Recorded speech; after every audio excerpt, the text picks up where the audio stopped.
চলতি সপ্তাহের শুরুতে কেন্দ্রীয় সরকার ভারতের পাসপোর্টের নিয়মে একটা গুরুত্বপূর্ণ পরিবর্তন এনেছে।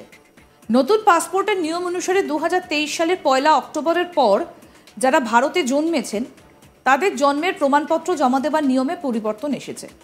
অবশ্য 2023 সালের 1 অক্টোবরের আগে যারা ভারতে জন্মেছেন তাদের ক্ষেত্রে কোনো পরিবর্তন হয়নি। নতুন নিয়ম অনুযায়ী 2023 সালের 1 অক্টোবরের পরে যারা ভারতে জন্মেছেন তাদের জন্মের প্রমাণপত্র হিসেবে কেবলমাত্র পুরসভার register of birth and death দপ্তরের ইস্যু করা বার্থ সার্টিফিকেটই গৃহীত হবে। 1969 সালের registration of birth and death আইন অনুযায়ী পুরসভা বা অন্য কোনো অথরিটির ইস্যু করা বার্থ সার্টিফিকেট বাদে অন্য কোনো নথি জন্মের প্রমাণপত্র হিসেবে জমা দেওয়া যাবে না, তা গৃহীতও হবে না। অর্থাৎ যারা 2023 সালের 1 অক্টোবরের আগে ভারতে জন্মেছেন তারা একাধিক নথি জন্মের প্রমাণপত্র হিসেবে তারা দিতে পারবেন।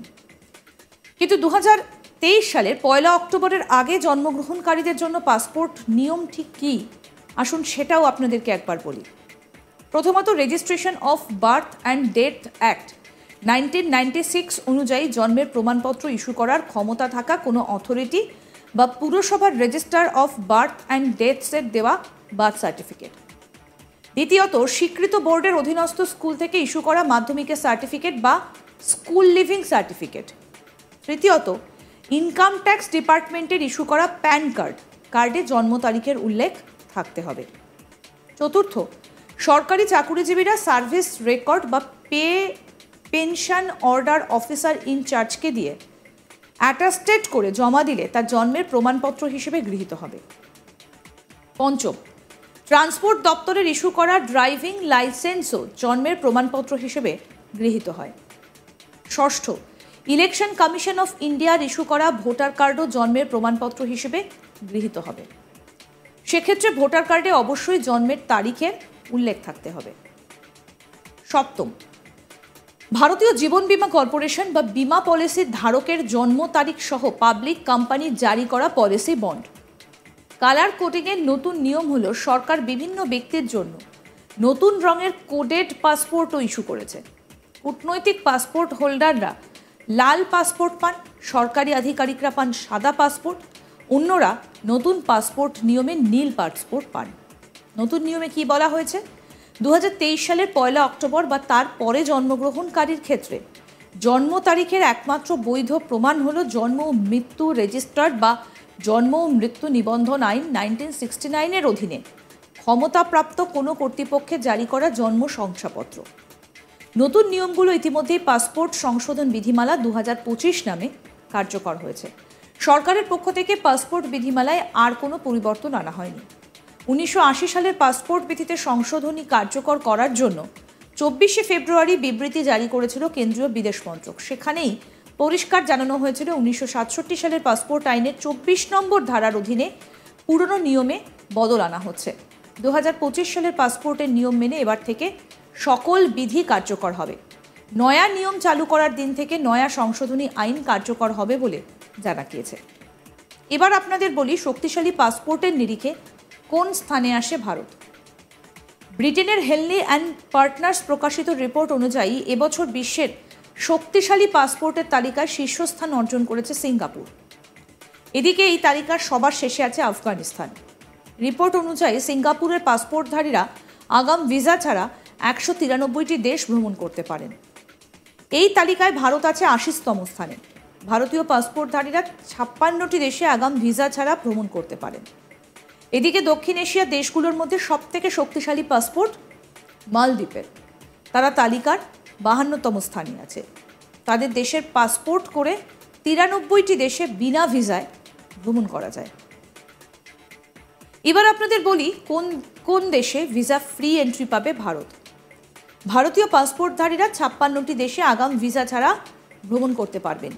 এই দেশগুলোর মধ্যে রয়েছে Bhutan, Cook Island, Barbados, Cambodia, Fiji, Dominica, Indonesia, Micronesia, Haiti, Laos, Marshall Island, Montserrat, Macau, New Saint Lucia, মালদ্বীপ, পালাউ দ্বীপপুঞ্জ, Trinidad and Tobago, Myanmar, Tuvalu, British Virgin Island, Nepal, Samoa, Grenada, Sri Lanka, Vanuatu, Jamaica, Thailand, Saint Kitts and Nevis, Timor Leste, Saint Vincent and the Grenadines, Iran, Albania, Bolivia, Qatar, Serbia, El Salvador, Jordan, Oman, Botswana, Burundi, Cape Verde Island, Comoro Island, Ethiopia, Gabon, Guinea Bissau, Madagascar, Mauritania, Mauritius, Mozambique, Rwanda, Senegal, Seychelles, Sierra Leone, Somalia, Tanzania, Togo, Tunisia, Uganda এবং Zimbabwe. এবার আপনাদের বলি ভারতে কত ধরনের passport issue করা হয়। মূলত 3টে রঙের পাসপোর্ট ইস্যু করা হয়, লাল, সাদা এবং নীল। কোনটার কি ব্যবহার সেটাও বলি। নীল পাসপোর্টে সাধারণত সাধারণ জনগণকে জারি করা হয়। ভারত সরকারের প্রতিনিধিত্বকারী ব্যক্তিদের সাদা পাসপোর্ট জারি করা হয়।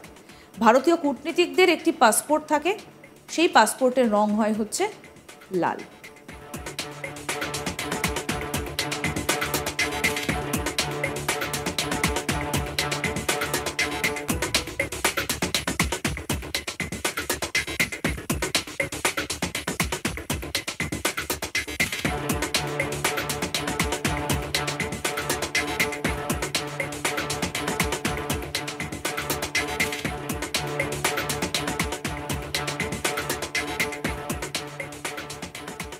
চলতি সপ্তাহের শুরুতে কেন্দ্রীয় সরকার ভারতের পাসপোর্ট নিয়মে একটা গুরুত্বপূর্ণ পরিবর্তন এনেছে। নতুন পাসপোর্টের নিয়ম অনুসারে 2023 সালের 1 অক্টোবরের পর যারা ভারতে জন্মেছেন তাদের জন্মের প্রমাণপত্র জমা দেওয়ার নিয়মে পরিবর্তন এসেছে। অবশ্য 2023 সালের 1 অক্টোবরের আগে যারা ভারতে এসেছেন তাদের ক্ষেত্রে কোনো পরিবর্তন হয়নি। নতুন নিয়ম অনুযায়ী 2023 সালের 1 অক্টোবরের পরে যারা ভারতে জন্মেছেন তাদের জন্মের প্রমাণপত্র হিসেবে কেবলমাত্র পুরসভার রেজিস্টার্ড অফ বার্থস অ্যান্ড ডেথস দফতরের ইস্যু করা বার্থ সার্টিফিকেটই গৃহীত হবে। 1969 সালের রেজিস্ট্রেশন অফ বার্থস অ্যান্ড ডেথস আইন অনুযায়ী পুরসভা বা অন্য কোনো অথরিটির ইস্যু করা বার্থ সার্টিফিকেট বাদে অন্য কোনো নথি জন্মের প্রমাণপত্র হিসেবে জমা দেওয়া যাবে না, তা গৃহীতও হবে না। অর্থাৎ যারা 2023 সালের 1 অক্টোবরের আগে ভারতে জন্মেছেন তারা একাধিক নথি জন্মের প্রমাণপত্র হিসেবে দিতে পারবেন। 2023 সালের 1 অক্টোবরের আগে জন্মগ্রহণকারীদের জন্য পাসপোর্টের নিয়ম ঠিক কী সেটা এবার আপনাদের বলি। প্রথমত, registration of birth and deaths act 1996 অনুযায়ী জন্মের প্রমাণপত্র ইস্যু করার ক্ষমতা থাকা কোনো অথরিটি বা পুরসভার রেজিস্টার অফ বার্থ অ্যান্ড ডেথসের দেওয়া বার্থ সার্টিফিকেট। দ্বিতীয়ত, স্বীকৃত বোর্ডের অধীনস্থ স্কুল থেকে ইস্যু করা মাধ্যমিকের সার্টিফিকেট বা স্কুল লিভিং সার্টিফিকেট। আর তৃতীয়ত, ইনকাম ট্যাক্স ডিপার্টমেন্টের ইস্যু করা প্যান কার্ড, কার্ডে জন্ম তারিখের উল্লেখ থাকতে হবে। চতুর্থত, সরকারি চাকরিজীবীরা সার্ভিস রেকর্ড বা পে পেনশন অর্ডার অফিসার ইনচার্জকে দিয়ে অ্যাটাস্টেড করে জমা দিলে তা জন্মের প্রমাণপত্র হিসেবে গৃহীত হবে। ট্রান্সপোর্ট দপ্তরের ইস্যু করা ড্রাইভিং লাইসেন্সও জন্মের প্রমাণপত্র হিসেবে গৃহীত হয়। ষষ্ঠত, ইলেকশন কমিশন অফ ইন্ডিয়ার ইস্যু করা ভোটার কার্ডও জন্মের প্রমাণপত্র হিসেবে গৃহীত হবে। সেক্ষেত্রে ভোটার কার্ডে অবশ্যই জন্মের তারিখের উল্লেখ থাকতে হবে। সপ্তমত, ভারতীয় জীবন বীমা কর্পোরেশন বা বীমা পলিসির ধারকের জন্ম তারিখ সহ পাবলিক কোম্পানির জারি করা পলিসি বন্ড। আরও আপডেট পেতে দেখতে থাকুন আজ তাক বাংলা। সাবস্ক্রাইব করুন, নোটিফিকেশন পেতে বেল বাটন অপশন প্রেস করুন, হোয়াটসঅ্যাপে ফলো করুন আজ তাক বাংলা। ভিডিওটা লাইক করুন, শেয়ার করুন, কমেন্ট করুন।